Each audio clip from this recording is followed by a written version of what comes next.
boy, here we have a stack of fractions. So do you remember how to add fractions together?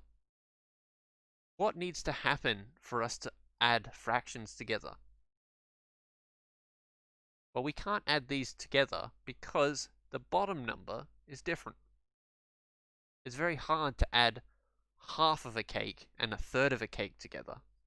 That's quite confusing. So what we have to do is we have to make the denominators the same. One quick and easy way to make the denominators the same is you multiply by the other denominator. So here we have a 2. So we're going to multiply this fraction on the top and the bottom by 2.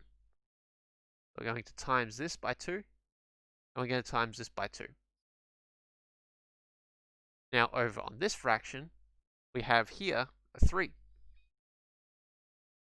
So we're going to multiply this fraction by 3 on the top and on the bottom. So let's write out our new fraction. So we have 10m divided by 6, and then we also have plus 12m divided by 6. Now the denominators are the same. So what do we have? Here we have 10m, and we're going to add 12m. So we have 10m plus 12m, which is 22m, divided by 6. Now can we simplify this in any way? Is there a common factor between 6 and 12? Well, there is, because they're both even. So let's see what is going to cancel and what we're going to be left with. So 22 is 2 times 11, and 6 is 2 times 3. So that means our 2 is going to cancel with our 2. And we're going to be left with, this is equal to 11m divided by 3.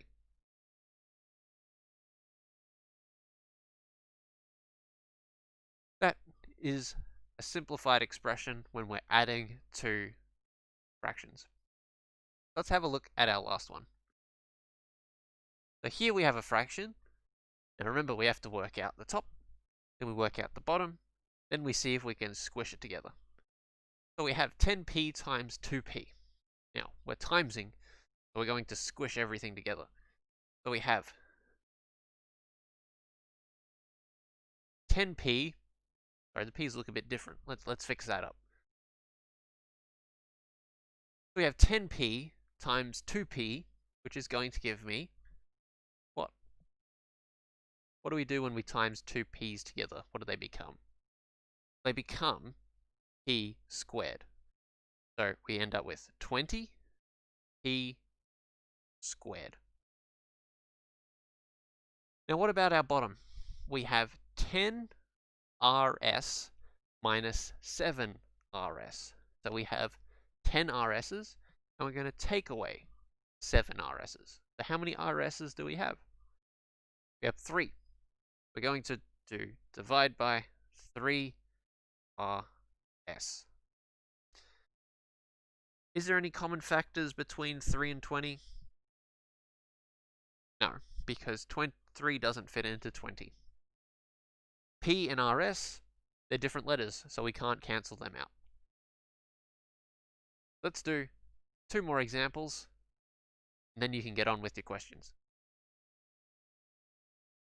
Alright, here we have some larger brackets. When we're dealing with BIDMAS, you always look inside the brackets. So what's inside our brackets? We have 3c squared plus 2c times c. So what do we do first in our brackets? We have times and plus. So multiply always comes before addition. So we have 2c times c. What does that equal? It equals 2c squared, because c times c is c squared. So let's write that down. We have 3c squared plus 2c squared minus 10n. So now what do? We have 3c squared plus 2c squareds. So I have 3 squares of size c and 2 sides of square c. So how many squares do I have altogether? I have 5. So let's write that down. So we have 5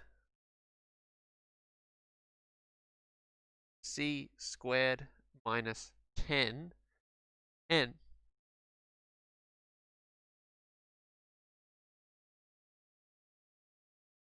So that is now simplified.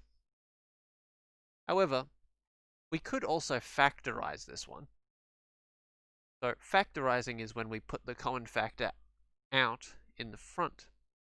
So we have 5 and 10. So if you were to write out all the little factors, you would find that the common factor is 5. And the letters are not common, so we don't have to worry about them. So we end up with 5 bracket c squared minus 2n. You may or may not have to factorize, but there is an example that uses factorization at the end. Let's have a look at one last example. So we have 15pq divided by 3q times 4r. I'm not a fan of how this is written because I don't like my divides to look like that. So I'm going to rewrite this as a fraction. So we have 15pq over 3q times 4r.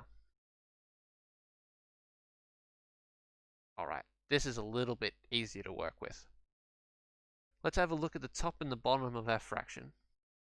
15 divided by 3 is 5. So let's write that there. So 15 gets split up into 3 times 5. And the 3's cancel. So we're just left with 5. Now we have a p up the top. So that stays the same. And then a q and a q. So the q's are going to cancel. And that's gotten rid of everything on the bottom of our fraction. So now we just need to times by 4r. 5 times 4 is 20. And p and r also get added on the end.